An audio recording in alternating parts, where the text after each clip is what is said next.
السلام علیکم ورحمۃ اللہ وبرکاتہ۔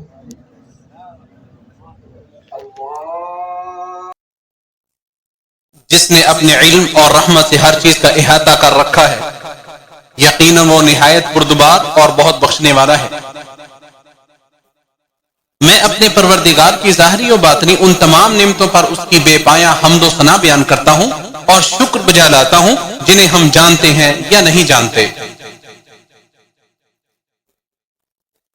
اور میں گواہی دیتا ہوں کہ اللہ تعالیٰ کے سوا کوئی معبود برحق نہیں، وہ تنہا ہے، اس کا کوئی شریک نہیں، وہ ہمیشہ سے اپنی بلند و بالا صفات اور اچھے اچھے ناموں کے ساتھ نہایت بلند اور عظیم شان والا ہے۔ اور میں گواہی دیتا ہوں کہ ہمارے نبی و سردار محمد صلی اللہ علیہ وسلم اس کے بندے اور رسول ہیں، جنہیں اللہ تعالیٰ نے تمام جہانوں کے لیے رحمت بنا کر مبعوث کیا، خوشخبری دینے والا اور ڈرانے والا بنا کر بھیجا، نیز اللہ تعالیٰ کے حکموں کے مطابق لوگوں کو اس کی طرف بلانے والا اور روشن چراغ بنا کر بھیجا ہے۔ اے اللہ، بہت زیادہ رحمتیں، سلامتی اور برکتیں نازل فرما اپنے بندے اور رسول محمد صلی اللہ علیہ وسلم پر، آپ کے آل پر اور آپ کے صحابہ کرام پر۔ حمد و صلات کے بعد لوگوں، اللہ تعالیٰ سے ڈرو۔ اللہ تعالیٰ کی خوشنودی والے اعمال انجام دے کر اور اس کی حرام کردہ اشیاء سے کنارہ کشی اختیار کر کے تقوی الہی اختیار کرو۔ وہ اپنی رضامندی اور خوشنودی سے تمہیں سرفراز کر دے گا اور اپنی جنتوں میں اعلیٰ درجات پر تمہیں فائز کر دے گا۔ ارشاد باری تعالیٰ ہے،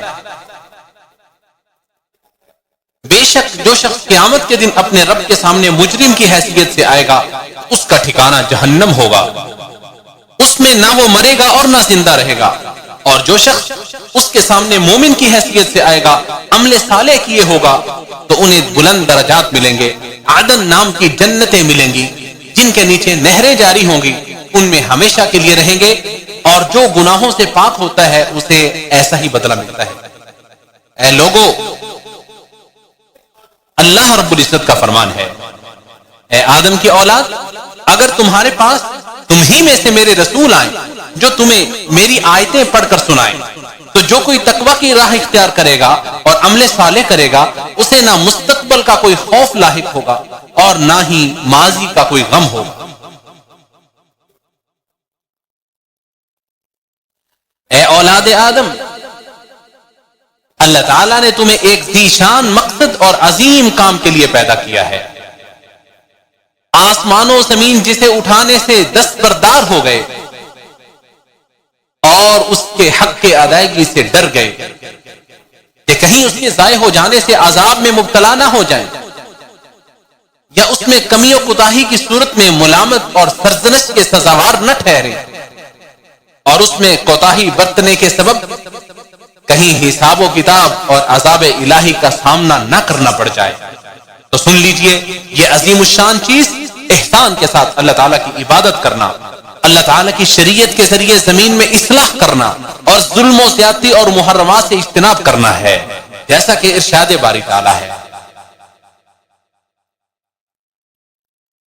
من عمل صالحا فلنفسه ومن اساء فعليها وما ربك بظلام للعبيد۔ جو عمل صالح کرتا ہے وہ اپنے لیے کرتا ہے، اور جو برا کام کرتا ہے اس کا وبال اسی پر پڑتا ہے، اور آپ کا رب اپنے بندوں پر ظلم نہیں کرتا۔ اے اولاد آدم، اپنی ابتدا و انتہا اور ان کے درمیان بدلنے والے زندگی کے مختلف حالات پر غور و فکر کرو۔ ارشاد باری تعالیٰ ہے کہ ہم نے انسان کو سختی جھیلتے رہنے والا پیدا کیا ہے۔ مفسرین نے کہا ہے کہ اللہ تعالیٰ نے انسان کو اس حال میں پیدا کیا ہے کہ اسے دنیاوی و اخروی سختیوں اور مشقتوں کا سامنا کرنا پڑے گا، پھر اس کے بعد جو ان میں سے صبر کرنے والے اور متقی لوگ ہوں گے انہیں نعمتوں سے سرفراز کیا جائے گا، اور جو اپنی خواہشات کی پیروی کرنے والے اور حرام شہوتوں اور لذتوں کے پیروکار ہوں گے وہ عذاب الہی سے دوچار ہوں گے۔ ارشاد باری تعالیٰ ہے، وَاتَّبَعَ الَّذِينَ ظَلَمُوا مَا أُتْرِفُوا فِيهِ وَكَانُوا مُجْرِمِينَ، اور جو ظالم تھے وہ اس عیش و عشرت کے پیچھے لگے رہے جو انہیں مہیا تھی، اور وہ مجرم بن کر ہی رہے۔ اے لوگو حسبنا اللہ و نعم الوکیل، یعنی اللہ ہی ہمارے لیے کافی ہے اور وہ بہت ہی اچھا کارساز۔ یہ وہ کلمہ ہے جسے رسول اللہ صلی اللہ علیہ وسلم تکالیف، مصائب، مشکلات اور آفات کی دعاؤں میں شمار کیا کرتے اور صحابہ کرام کو بھی اسے پڑھنے کی تلقین اور وصیت فرمایا کرتے۔ اور یہی وہ کلمہ ہے جسے ابراہیم علیہ السلام نے اس وقت کہا جب انہیں آگ میں ڈالا گیا تھا۔ اللہ اکبر، یہ کتنے بڑے بڑے امور ہیں کہ انسان کو اپنی دنیاوی اور اخروی زندگی میں جن کا سامنا کرنا پڑے گا۔ ابو ذر رضی اللہ عنہ کہتے ہیں کہ رسول اللہ صلی اللہ علیہ وسلم نے فرمایا، بے شک میں وہ چیز دیکھ رہا ہوں جو تم نہیں دیکھتے، اور وہ سن رہا ہوں جو تم نہیں سنتے۔ بے شک آسمان چرچرا رہا ہے اور اسے چرچرانے کا حق بھی ہے، اس لیے کہ اس میں 4 انگلیوں کی بھی جگہ خالی نہیں ہے، مگر کوئی نہ کوئی فرشتہ اپنی پیشانی اللہ کے حضور رکھے ہوئے ہے۔ اللہ کی قسم، جو میں جانتا ہوں اگر وہ تم لوگ بھی جان لو تو تم ہنسنا کم کر دو اور رونا زیادہ کر دو، اور بستروں پر اپنی عورتوں سے لطف اندوز نہ ہو، اور یقیناً تم لوگ اللہ تعالیٰ سے فریاد کرتے ہوئے میدانوں میں نکل جاؤ، کاش میں ایک درخت ہوتا جو کاٹ دیا جاتا۔ اسے امام ترمذی نے روایت کی۔ دنیاوی زندگی کے بعد ہر انسان سے قبر میں سوال ہوگا، جیسا کہ انس رضی اللہ تعالی عنہ بیان کرتے ہیں، رسول اللہ صلی اللہ علیہ وسلم نے ارشاد فرمایا،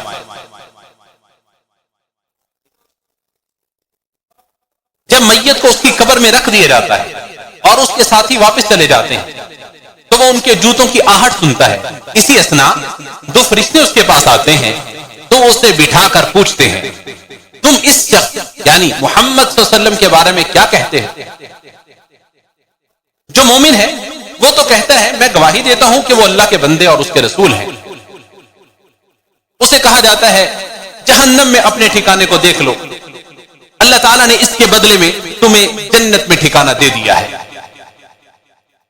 وہ ان دونوں کو ایک ساتھ دیکھتا ہے۔ رہا منافق و کافر شخص تو اسے بھی کہا جاتا ہے تم اس شخص کے بارے میں کیا کہا کرتے تھے؟ تو وہ کہتا ہے میں نہیں جانتا، میں وہی کچھ کہتا تھا جو لوگ کہا کرتے تھے۔ اسے کہا جائے گا تم نے حق بات سمجھنے کی کوشش کی نہ پڑھنے کی۔ اسے لوہے کے ہتھوڑے سے اس کے کانوں کے درمیان بڑے زور سے مارا جائے گا کہ وہ چیخ پڑے گا، اور اس کی چیخ کو جن اور انسان ان کے علاوہ اس کے آس پاس کی تمام مخلوقات سنیں گے۔ اسے بخاری اور مسلم نے روایت کیا۔ چنانچہ اللہ تعالیٰ مومنوں کو ثابت قدمی عطا کرے گا اور منافقین اور کفار کو گمراہ کرے گا۔ دنیا والوں کی گواہیاں انہیں کچھ فائدہ نہیں دیں گے۔ پھر اللہ تعالیٰ نوح علیہ السلام سے لے کر خاتم الانبیاء اور سارے انسانوں کے سردار محمد صلی اللہ علیہ وسلم تک تمام انبیاء کرام سے یہ سوال کرے گا کہ کیا تم لوگوں نے اپنی قوموں کے پاس اللہ کا پیغام پہنچا دیا تھا؟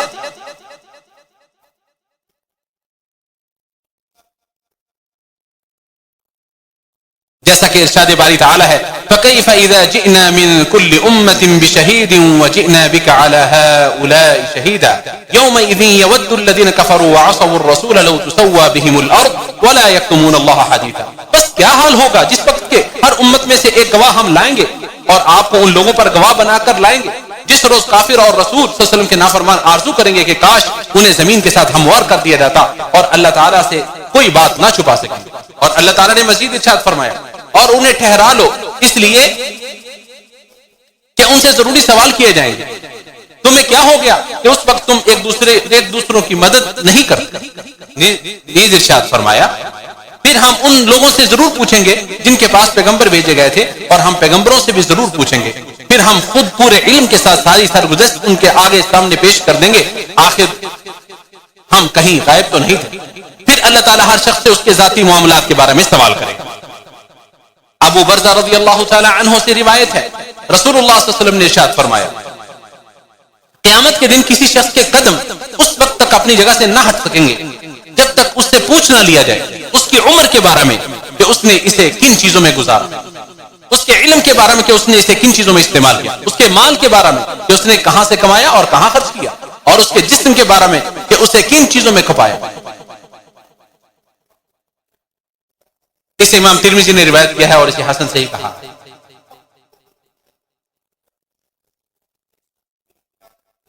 حساب و کتاب کی گھڑی سخت مشکل ہوگی اور حساب لینے والی ذات انتہائی باریک بین ہے، اور اس ذات باری تعالیٰ سے کوئی چیز پوشیدہ نہیں ہے اور وہ دلوں کی باتوں سے خوب واقف ہے۔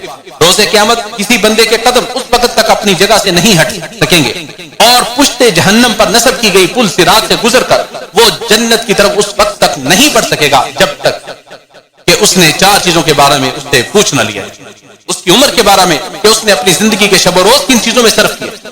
اگر وہ اپنے رب کو سچائی سے جواب دے دیتا ہے اور اس نے اپنی زندگی کو اپنے مالک و مولا کی فرما برداری میں بھی گزارا ہے تو پھر اطاعت گزاروں کی کامیابی اور کامرانی کے کیا ہی کہنے، جیسا کہ ارشاد باری تعالیٰ ہے۔ اللہ تعالیٰ ارشاد فرمائے گا کہ یہ وہ دن ہے جو لوگ سچے تھے ان کا سچا ہونا ان کے کام آئے گا، ان کو باغ ملیں گے جن کے نیچے سے نہریں جاری ہوں گی جن میں وہ ہمیشہ ہمیشہ رہیں گے۔ اللہ تعالیٰ ان سے راضی اور خوش اور وہ اللہ سے راضی اور خوش ہیں، یہ بڑی ہی بھاری کامیابی ہے۔ بندے سے اس کے مال کے بارے میں پوچھا جائے گا کہ اس نے کہاں سے کمایا اور کن چیزوں پر خرچ کیا۔ یقیناً یہ مشکل ترین سوال ہوگا اور گھٹن گھڑی ہوگی کہ جب بندے سے اس کے ذرائع آمدن اور پھر خرچ کرنے کے مصارف کے بارے میں پوچھا جائے گا۔ مال حلال کے باعث آدمی بلند ترین جنت میں داخلے کا مستحق ہوتا ہے، جبکہ مال حرام کی وجہ سے خود بھی دنیا میں شقاوت کی زندگی گزارتا ہے اور مرنے کے بعد اس کے وارثین بھی بدبختی اور نحوست کا شکار رہتے ہیں۔ خولہ بنت قیس انصاریہ رضی اللہ تعالی عنہ کہتی ہیں میں نے رسول اکرم صلی اللہ علیہ وسلم کو یہ فرماتے ہوئے سنا، کچھ لوگ اللہ کے مال میں ناحق اور بیجا تصرف کرتے ہیں تو ان کے لیے قیامت کے دن آگ ہے۔ اسے بخاری نے روایت۔ تو مال کی ذمہ داری کس قدر بڑی ہے، اور جو اسے اپنے باطل خواہشات پر خرچ کرتا ہے، حقداروں کو اس سے محروم رکھتا ہے، اس کے لیے یہ مال کس قدر باعث شر اور فساد ہے۔ بندے سے قیامت کے دن اس کے علم کے بارے میں بھی سوال ہوگا کہ علم کے مطابق کیا عمل کیا، اور علم پر عمل کرنا یہ ہے کہ اس کے طلبگاروں کو سکھایا جائے، بھلائی کا حکم دیا جائے اور برائی سے روکا جائے، چنانچہ وہ امر بالمعروف اور نہی عن المنکر کا فریضہ انجام دیتا رہا، کیونکہ عظیم ترین احسان یہی ہے کہ انسان کو راہ ہدایت کی رہنمائی کی جائے اور ہلاکت سے اسے روکا جائے۔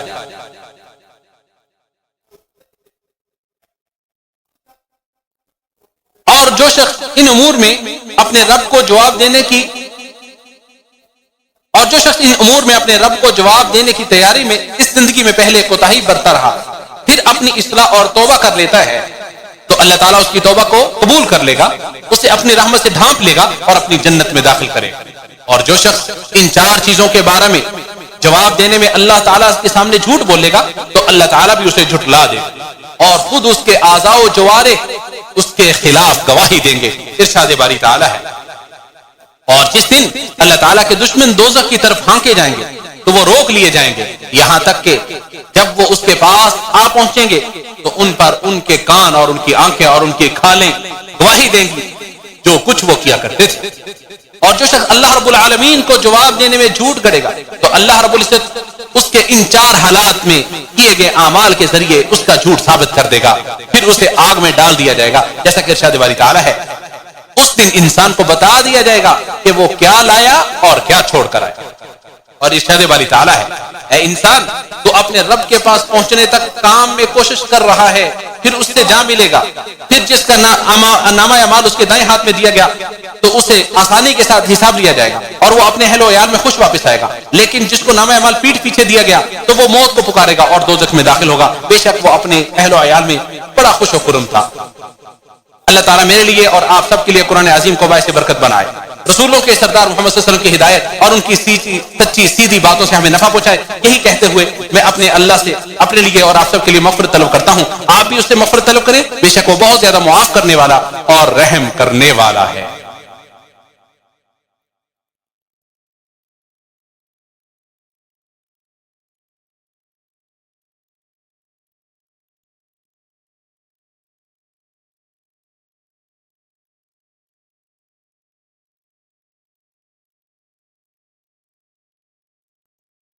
تمام تعریفیں اللہ کے لیے ہیں جو تمام جہانوں کا رب ہے، جو بڑا مہربان ہے، نہایت رحم کرنے والا ہے، اور جزا و سزا کے دن کے مالک ہے۔ میں اس کی حمد و ثنا بجا لاتا ہوں اور اس کے ظاہری فضل پر اس کا شکر ادا کرتا ہوں، اور میں گواہی دیتا ہوں کہ اللہ تعالیٰ کے سوا کوئی معبود برحق نہیں، وہ تنہا ہے، اس کا کوئی شریک نہیں، وہ زبردست طاقت والا ہے، اور میں گواہی دیتا ہوں کہ ہمارے نبی و سردار محمد صلی اللہ علیہ وسلم اس کے بندے اور امانت دار رسول ہیں۔ اے اللہ تو اپنی رحمتیں اور برکتیں نازل فرما اپنے بندے اور رسول محمد صلی اللہ علیہ وسلم پر، ان کے اہل و عیال پر، اور ان کے تمام اصحاب پر۔ حمد و صلات کے بعد اے لوگوں، اللہ تعالیٰ سے ڈرو جیسے اس سے ڈرنے کا حق ہے، اور دین اسلام کے مضبوط کڑے کو تھام لو۔ جو شخص اس کے تقوی کو لازم پکڑ لیتا ہے وہ بامراد ہو جاتا ہے، اور ہر قسم کے شرور و فتن اور ہلاکت خیزیوں سے محفوظ رہتا ہے۔ ارشاد باری تعالیٰ ہے، اللہ تعالیٰ کا مومنوں پر یقیناً یہ احسان ہے کہ اس نے ان کے لیے انہی میں سے ایک رسول بھیجا جو اس کی آیتوں کو ان پر تلاوت کرتا ہے اور انہیں پاک کرتا ہے اور انہیں کتاب و حکمت کی تعلیم دیتا ہے، اور اس سے پہلے وہ کھلی گمراہی میں تھے۔ اللہ عز و جل نے آپ صلی اللہ علیہ وسلم کو سارے جہاں والوں کے لیے سراپائے رحمت بنا کر بھیجا ہے۔ دنیاوی و اخروی کوئی بھی خیر ہو جو ایک مسلمان کو حاصل ہوتی ہو، اس کو اللہ تعالیٰ نے انہی کے دستے مبارک سے جاری کیا ہے۔ اسی لیے رسول اللہ صلی اللہ علیہ وسلم کا حق اللہ تعالیٰ کے حق کے بعد ہے۔ ارشاد باری تعالیٰ ہے، یہ نبی مومنوں پر ان کی جانوں سے زیادہ حق رکھنے والا ہے، اور اس کی بیویاں ان کی مائیں ہیں۔ اور اللہ تعالیٰ نے مزید ارشاد فرمایا، اے ایمان والو، اللہ کی اور اس کے رسول کی دعوت کو قبول کرو جب وہ تمہیں اس چیز کے لیے دعوت دے جو تمہیں زندگی بخشتی ہے۔ اور نبی صلی اللہ علیہ وسلم کا ہم پر یہ حق ہے کہ ان سے محبت کی جائے، ان کی محبت کو ہر چیز پر فوقیت دی جائے، ان کے اوامر کی تعمیل کی جائے، ان کے نواہی سے اجتناب کیا جائے، ان کی خبروں کی تصدیق کی جائے، اور انہوں نے جو شریعت دی ہے اس کے مطابق اللہ رب العزت کی عبادت و بندگی کی جائے۔ نبی کریم صلی اللہ علیہ وسلم نے ارشاد فرمایا، تم میں سے کوئی شخص اس وقت تک مومن نہیں ہو سکتا جب تک میں اس کے لیے اس کی اولاد، اس کے والد اور تمام انسانوں سے بڑھ کر محبوب نہ ہو جاؤں۔ اسے بخاری و مسلم نے روایت کیا ہے۔ یہ حدیث انس رضی اللہ تعالیٰ عنہ سے مروی ہے۔ اور نبی صلی اللہ علیہ وسلم سے محبت میں کمی اور ان کی سنت کی پیروی میں کوتاہی کی دلیل یہ ہے کہ ہم عید میلاد النبی اور دیگر بدعات کے ارتکاب کرنے والے بن جائیں۔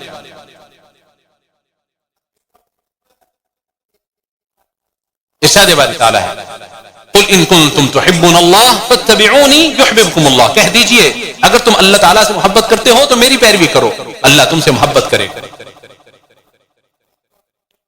مہاجرین و انصار میں سے سبقت کرنے والے سب سے پہلے لوگوں کے علاوہ مہاجرین و انصار میں سے سبقت کرنے والے سب سے پہلے لوگوں کے علاوہ بھی کتنے ایسے لوگ گزرے ہیں جنہوں نے عید میلاد النبی کے بارے میں سنا تک نہیں۔ وہ سنتوں کی پیروی اور اتباع کر کے اور بدعات و محدثات سے اپنے دامن کو بچا کر کامیاب و کامران ہو گئے۔ ارشاد باری تعالیٰ ہے، اور یہ کہ بے شک یہی میرا راستہ ہے سیدھا، بس اس پر چلو اور دوسرے راستوں پر نہ چلو کہ وہ تمہیں اس کے راستے سے جدا کر دیں گے۔ یہ ہے جس کا تاکیدی حکم اس نے تمہیں دیا ہے تاکہ تم بچ جاؤ۔ اے اللہ، اسلام اور مسلمانوں کو غلبہ نصیب فرما، کفر اہل کفر کو ذلیل و رسوا فرما، دین اسلام کے دشمنوں کو نیست و نابود کر دے۔ اے اللہ، تو ہر جگہ اپنے دین، اپنی کتاب اور اپنے نبی کی سنت کی نصرت و تائید فرما۔ اے اللہ، تو ہمیشہ کے لیے بدعتوں کو ذلیل و رسوا کر دے جو کہ تیرے دین کے منافی ہے۔ اے اللہ،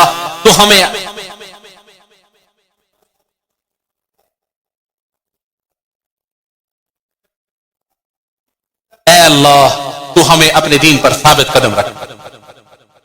اے اللہ، تو مسلمانوں سے ان کے مصائب اور تکلیف کو دور کر دے، اور اہل فلسطین سے ابتلا و آزمائش اور مشکلات کا ازالہ فرما۔ اپنے دشمنوں پر اپنی گرفت کو مضبوط کر لے۔ اے اللہ، صہیونیوں کو مسجد اقصی پر مسلط نہ کر، اور مسجد کو ہمیشہ اپنی حفظ و امان میں رکھ۔ اے اللہ، تو اس مبارک وطن کی حفاظت فرما، اس کی سرحدوں اور فوجیوں کی حفاظت فرما۔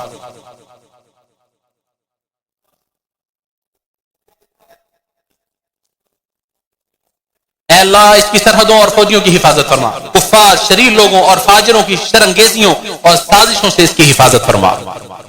اے اللہ، ہمارے اور مسلمانوں کے فوج شدگان کی بخشش فرما۔ اے اللہ، غم زدہ لوگوں کے غموں کو دور فرما، قرض داروں کے قرض دور کرنے میں ان کی معاونت فرما، ہمارے اور مسلمانوں کے بیماروں کو شفا عطا فرما۔ اے اللہ، ہمیں اور ہماری اولادوں کو انسان اور جنات، شیاطین، سرکشوں اور جادوگروں سے محفوظ رکھے۔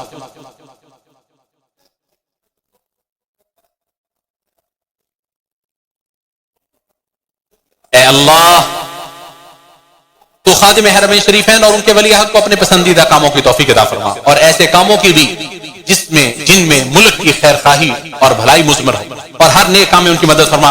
اے اللہ، اے ہمارے رب، ہمیں دنیا میں بھلائی اور آخرت میں بھی بھلائی عطا فرما، اور ہمیں آگ کے عذاب سے محفوظ فرما۔